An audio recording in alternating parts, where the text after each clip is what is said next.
se dirige a Ecuador, el vuelo humanitario que traslada a unos 350 compatriotas que abandonaron Ucrania. Otros 80 no embarcaron. Ecuatorianos residentes en Rusia tienen dificultades para recibir remesas para su manutención debido a las sanciones a bancos rusos.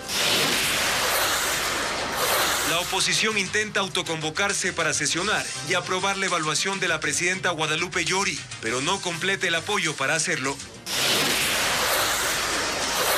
Autoridades detectan otra clínica clandestina en Guayaquil que funcionaba en una casa. En el sitio se encontraron a 26 adictos en total hacinamiento. Las noticias en Televistazo con Juan Carlos Aisprúa. El primer vuelo de repatriación desde Polonia está ya camino al Ecuador. 350 compatriotas vuelven a casa por esta vía tras huir de Ucrania una vez que empezó la guerra. Ahora la Cancillería redobla esfuerzos para sacar de Ucrania a más de 100 ecuatorianos que aún quedan en ese territorio. Francisco Garcés nos entrega detalles.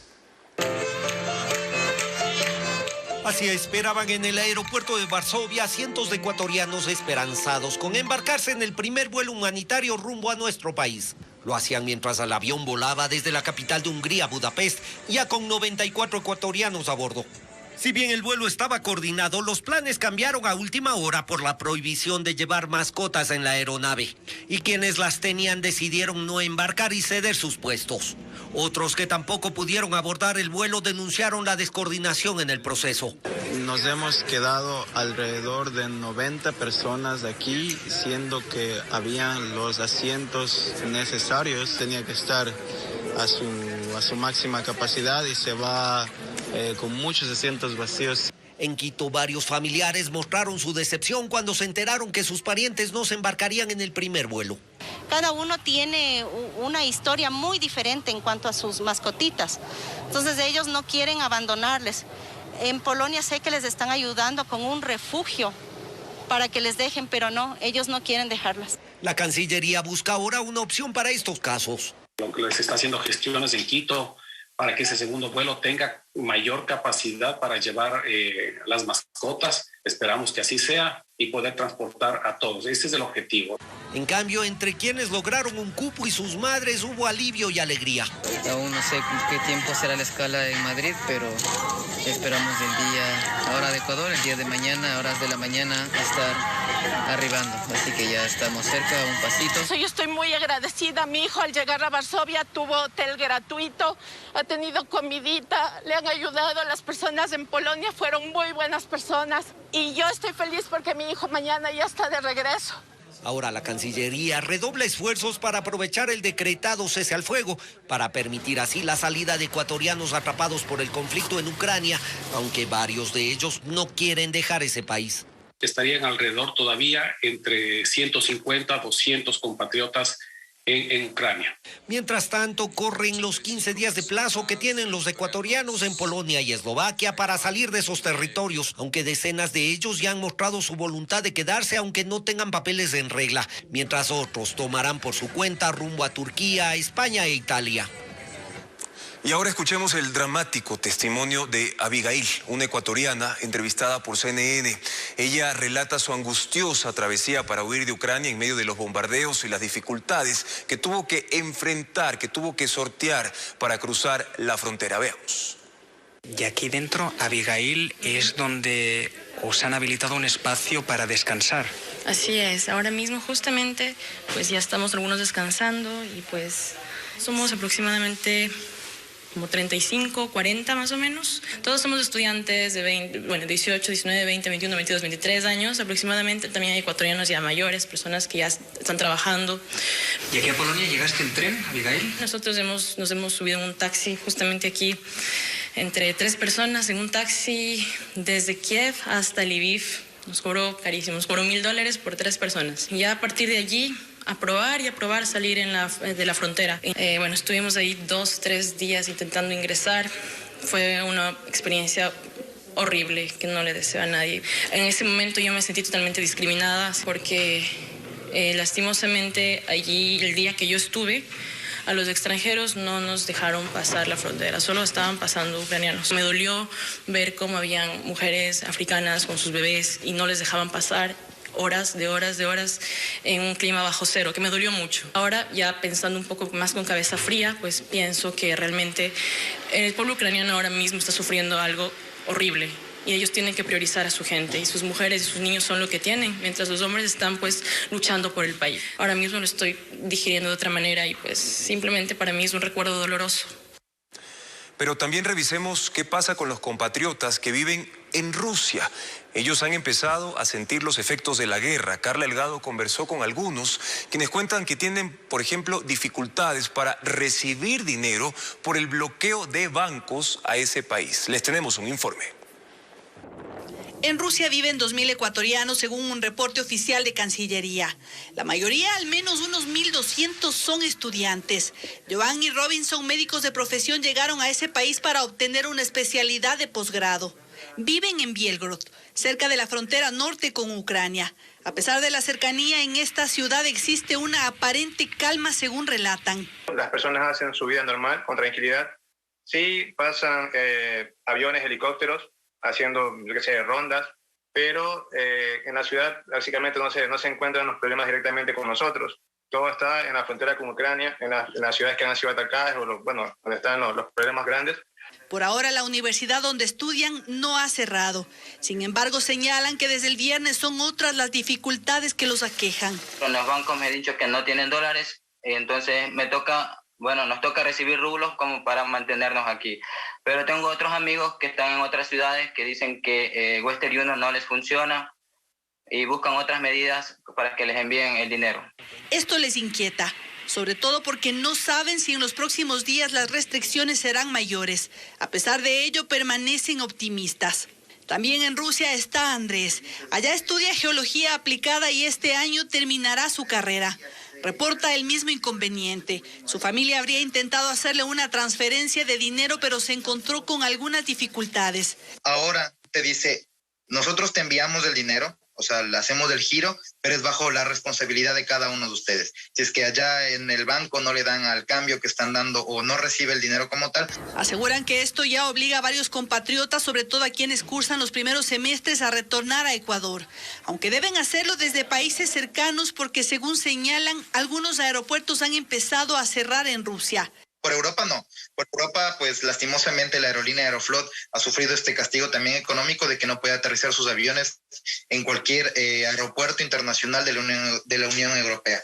Podemos salir, sí, por Turquía, principalmente por Turquía y por China. Es la incertidumbre que también atraviesan quienes decidieron hacer de Rusia su destino temporal y que hoy los sorprende en medio de una guerra.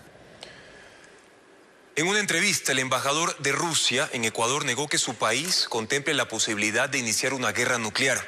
A propósito de la invasión en Ucrania, justifica la medida y señala que espera poder continuar con el intercambio comercial con Ecuador pese al conflicto y las sanciones económicas que ha recibido Rusia. Dos versiones tiene la guerra entre Rusia y Ucrania. El embajador de Rusia en Ecuador, Vladimir Sprinchan, insiste en el discurso de que no se trata de una invasión, sino de una acción para preservar la paz del mundo. No es una invasión, es una operación militar especial de Rusia para proteger a la gente, las personas que durante 8 años han sufrido de abusos y genocidio del régimen de Kiev. Hasta la mañana de hoy, Rusia decía que no se contempla la posibilidad de una guerra nuclear. Hay que ver más tarde, pero sí reconocen el golpe de las sanciones económicas que ha recibido su país. Rusia no amenaza con guerra nuclear. Amenazación con guerra nuclear es de parte de Ucrania ahora, destruir la economía rusa, pero sufren no solamente oficiales, no solamente presidente, ministros, gobierno, sufre todo el pueblo ruso, que son más de 146 millones de habitantes. El embajador también se refirió a las declaraciones del presidente ecuatoriano, quien repudió la invasión rusa. Tienen todos derechos de declarar posición que es interés del pueblo ecuatoriano, pero para relaciones bilaterales pueden afectar no la declaración del presidente, pero sanciones occidentales, porque separaron vías de transportar la producción ecuatoriana en Rusia. Y que se buscará la manera de continuar con la relación comercial, aunque no está muy claro todavía cómo se lo hará por las sanciones y restricciones que la guerra trae para Rusia.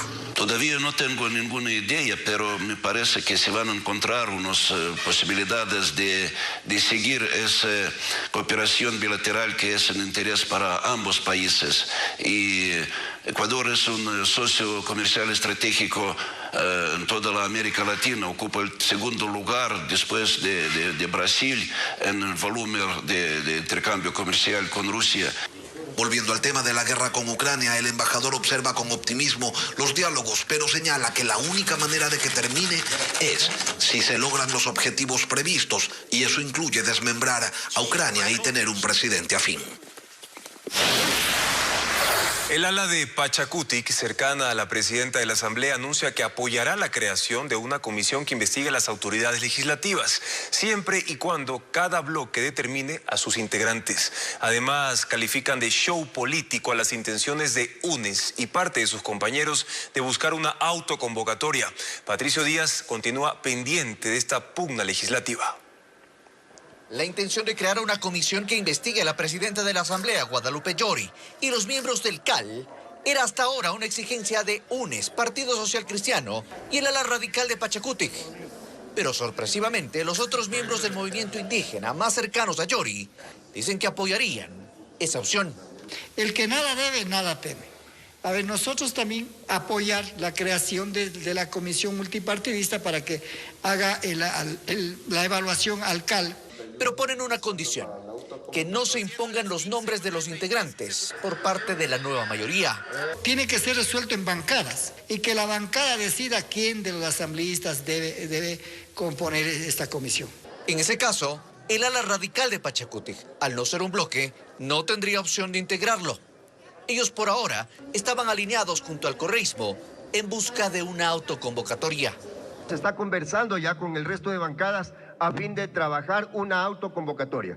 Hay que ver qué dicen el resto de asambleístas, porque no creo que todos estén contentos con paralizar la asamblea. Autoconvocarnos, presidenta. Si es que usted no nos permite trabajar, nosotros lo vamos a hacer de cualquier manera. ¿Es posible? Según la ley de la función legislativa, requieren el respaldo de 92 legisladores. Pero la nueva mayoría, aún así, supera apenas los 70. Y las otras bancadas se han distanciado de esa posibilidad. Entonces, al no tener lo necesario, ¿cuál es la intención? No nos deja de sorprender definitivamente las incoherencias de la conspiración. Es de gana hacer el show. ¿Por qué? Porque ya en la planificación, el próximo martes habrá sesiones del Pleno de la Asamblea Nacional. Así, en cuanto se convoque a un nuevo pleno, se vería qué pasa con Pachacutic y si se constituye o no esta comisión.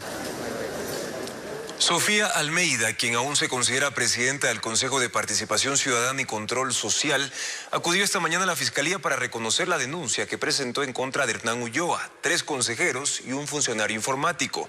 También rindió su versión en la investigación previa abierta por presunta usurpación y retención ilegal de mando.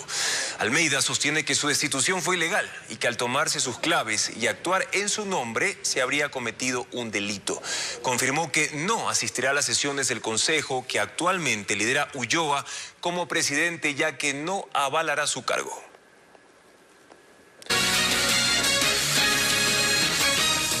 En el sur de Guayaquil fue clausurada una casa que funcionaba clandestinamente como clínica de rehabilitación.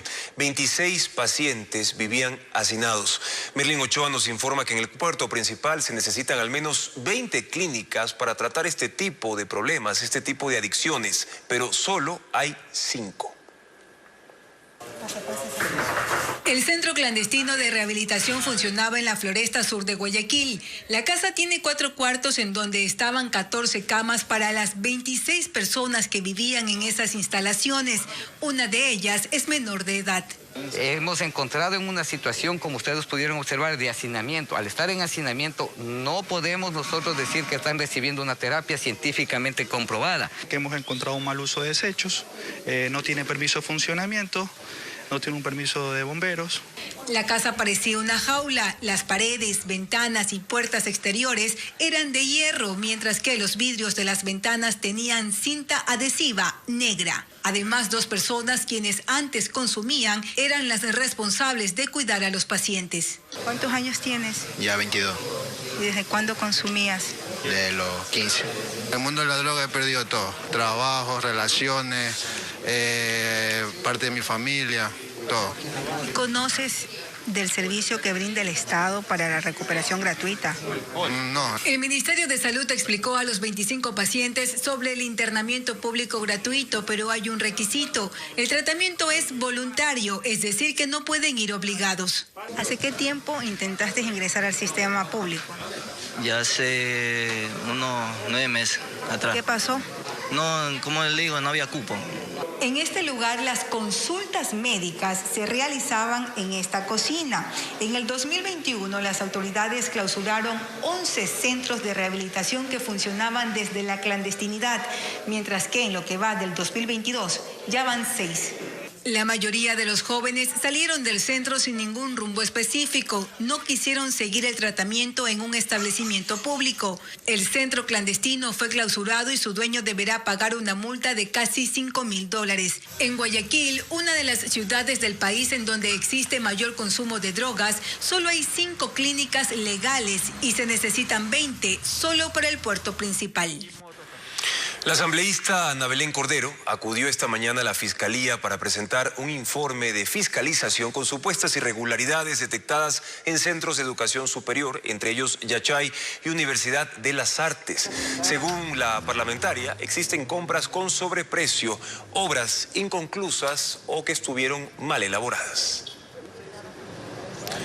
Se dilata el juicio del caso Las Torres cuando está por caducar la prisión preventiva del excontralor Pablo Celi.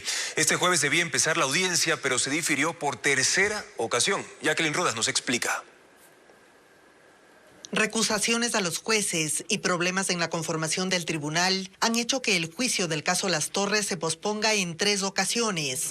La última este jueves. El excontralor Pablo Celi nuevamente fue trasladado desde la cárcel 4 de Quito hasta la Corte Nacional de Justicia, pero la audiencia no se instaló. Es que el conjuez Carlos Pasos, quien apareció completando el tribunal luego de la salida de Daniela Camacho por su amistad con Celi, no es quien fue sorteado para reemplazarla. Así, el juicio se dilata mientras se acorta el tiempo para que ocurra la caducidad de la prisión preventiva de Pablo Celi y otros 2 procesados, que quedarán libres si no hay sentencia hasta el 13 de abril. El abogado del excontralor lamenta el apuro. Estas demoras obviamente han ocasionado lo que estamos de este rato viviendo, que es un juicio express donde que no va a haber la objetividad, no va a haber la inmediación, no va a haber ese análisis que tienen que hacer no solamente las defensas, sino los jueces principalmente. La defensa del exgerente de Petroecuador, Pablo Flores, otro de los procesados, pidió al tribunal que el juicio se dé en los tiempos adecuados, sin apresuramientos. A mí me deja un sinsabor, una preocupación,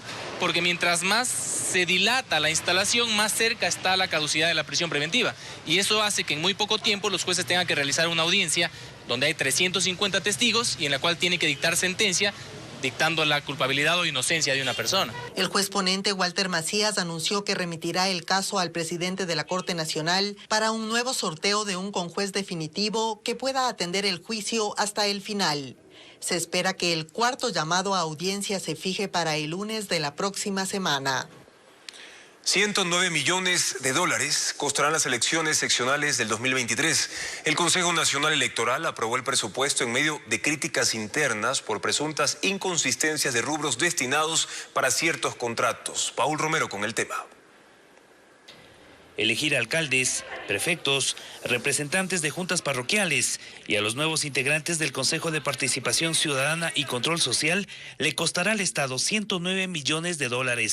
Es el presupuesto que fue aprobado con 3 votos a favor, 1 en contra y 1 abstención.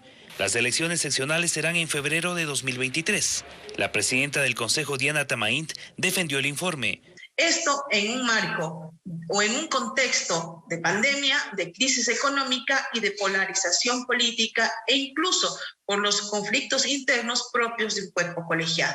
Las críticas y cuestionamientos fueron del vicepresidente Enrique Pita.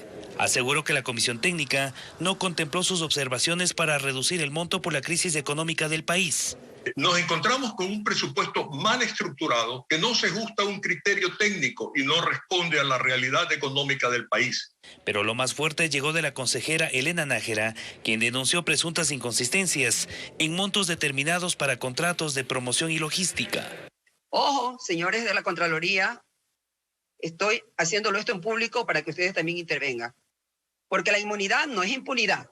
Y yo no tengo ningún reparo en que la Contraloría ya intervenga. En las seccionales del 2023 se elegirán 221 alcaldes, 23 prefectos y viceprefectos, concejales municipales, 7 consejeros de participación ciudadana y control social.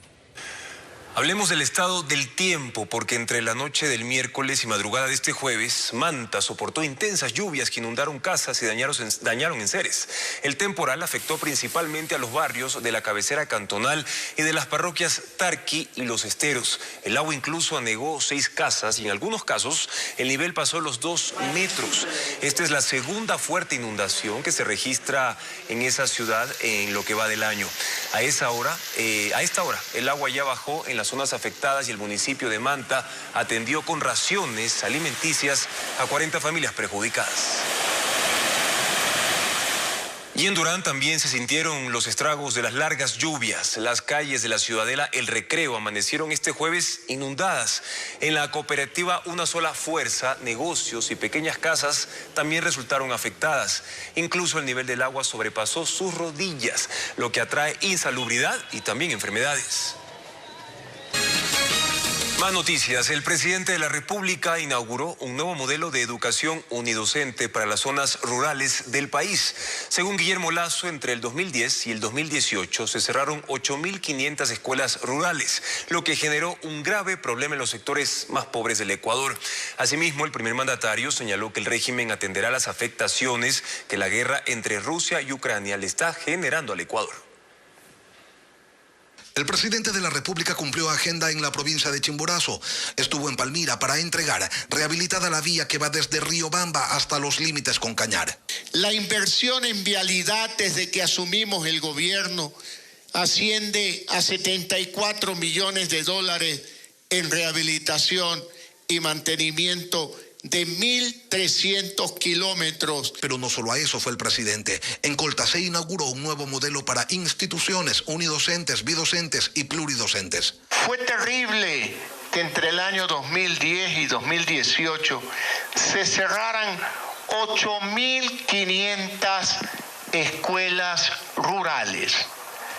Si alguien se propusiera hacer daño, no lo hubiera logrado tanto como en este caso, al cerrar 8.500 escuelas rurales. En esos contextos, con el modelo adecuado, podemos tener un servicio educativo de excelencia. El presidente también se refirió a las afectaciones que tendrá el Ecuador a propósito del conflicto entre Rusia y Ucrania. Y es una mala noticia que afecta el precio de los insumos agrícolas, que afecta el precio de la urea, que afecta el precio del transporte global. Pero vamos a trabajar como gobierno para proteger a los sectores más vulnerables de la sociedad ecuatoriana. El jefe de Estado culminó su agenda con la entrega de la rehabilitación de la iglesia Valvanera, sitio patrimonial del país, donde además se presentó la línea de fomento Teatro del Barrio, con la que se busca iniciar la reactivación económica del área cultural. El precio internacional del barril de petróleo sigue subiendo tras el conflicto entre Rusia y Ucrania, lo que significa que el barril de crudo ecuatoriano se ha cotizado en un promedio de $100 en los últimos días. Sin embargo, eso podría provocar que suba el costo del galón de la gasolina súper. Y no solo eso, el rublo, la moneda rusa, se sigue devaluando y encareciendo las exportaciones ecuatorianas. Tenemos un análisis de estos efectos. Por ser Rusia uno de los principales países exportadores de petróleo, el nerviosismo en el mercado mundial de hidrocarburos gana terreno. Este miércoles el WTI de Estados Unidos llegó a su costo más alto de la última década, unos $112 por barril. En Ecuador, por ejemplo, febrero cerró con un promedio de $88 por barril y en pocas horas inició marzo con un petróleo mayor a los $100. Esto efectivamente es una afectación desde el punto de vista que Ecuador también importa combustibles, Ecuador importa GLP o determinadas gasolinas. Entonces, si bien es cierto, Ecuador va a recibir mayores recursos por el lado de la exportación del petróleo, pero también va a pagar mayores recursos por la importación de GLP y de gasolinas. Como el petróleo es la principal materia prima para elaborar las gasolinas en el mundo, surge entonces la pregunta de qué pasará con los derivados de combustibles en Ecuador. En el tema de la gasolina super existe una determinación a través de un decreto ejecutivo que permite que se ajuste de acuerdo a los precios internacionales. Entonces, la gasolina super podría llegar efectivamente a valores superiores a los $4 por galón. Eso es lo que podría pasar con los precios actuales. El impacto económico que están generando los ataques de Rusia a Ucrania también influye en la moneda. El rublo, la moneda rusa, se sigue devaluando y si hasta hace una semana un dólar equivalía a 85 rublos, hoy ese mismo dólar es igual a 110 rublos. Es decir, más rublos para completar un dólar. Y esto evidentemente genera un encarecimiento de exportaciones, un abaratamiento de importaciones y al momento de hacer el juego del tipo de cambio real, perdemos pues prácticamente nuestra competitividad. Incluso esa devaluación de otras monedas y el encarecimiento del dólar podrían afectar las remesas que envían los migrantes al país. Aquellos países que tienen moneda propia, ellos quieren convertir esas monedas propias en dólares y va a ser más difícil conseguirlas porque hay más demanda. Entonces el tipo de cambio evidentemente va a subir y va a ser más difícil conseguir esos dólares. Ambos analistas coinciden en que hoy la economía mundial no puede hacer proyecciones hasta que no cese el conflicto bélico entre Rusia y Ucrania. La mayor certeza es la incertidumbre. Gracias por continuar en sintonía de este espacio informativo Televistazo Estelar. Desmanes impidieron el comienzo de los trabajos anunciados por el Ministerio de Obras Públicas en la vía Cuenca-Molleturo-El Empalme.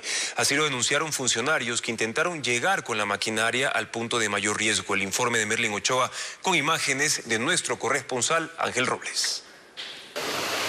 Ni la presencia de la fuerza pública impidió lo que horas antes el presidente del GAT parroquial de Molleturo, Carlos Morales, ya anunciaba.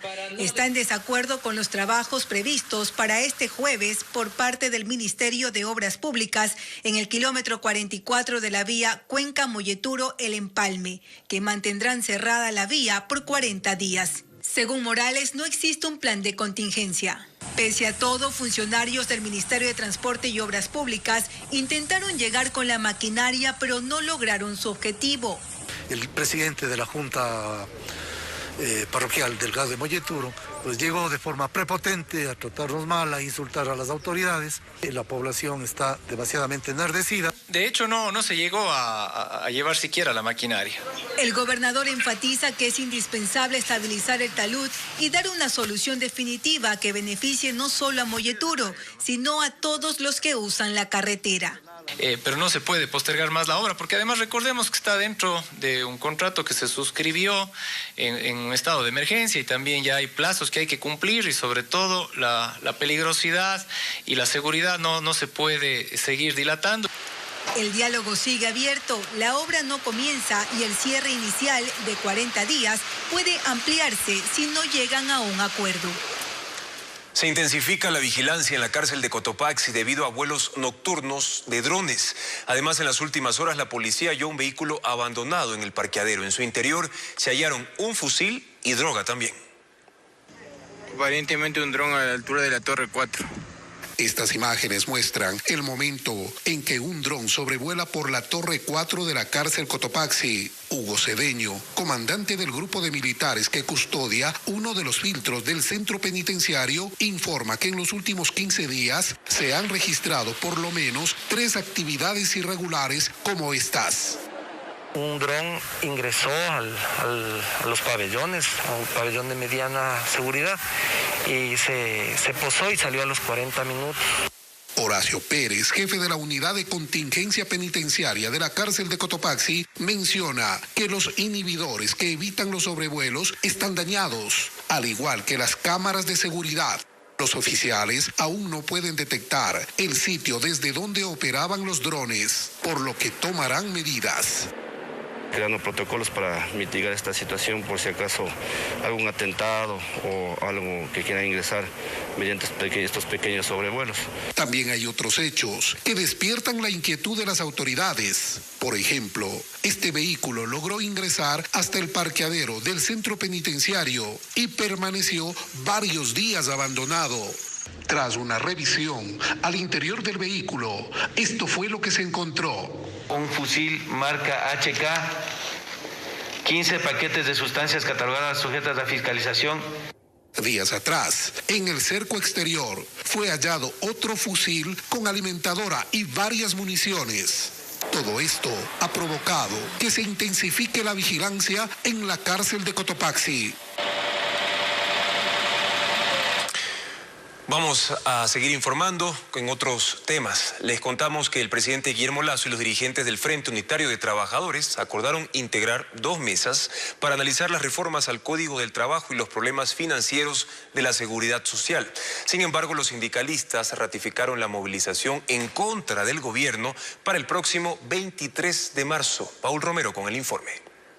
Por primera vez en 10 meses de gobierno, el presidente Guillermo Lasso se reunió con los dirigentes del Frente Unitario de los Trabajadores en el Palacio de Carondelet. La cita fue en el Salón de Banquetes. El mandatario saludó con todos los dirigentes sindicales que acudieron a la invitación del gobierno con el propósito de buscar consensos en los temas que ideológicamente les separan.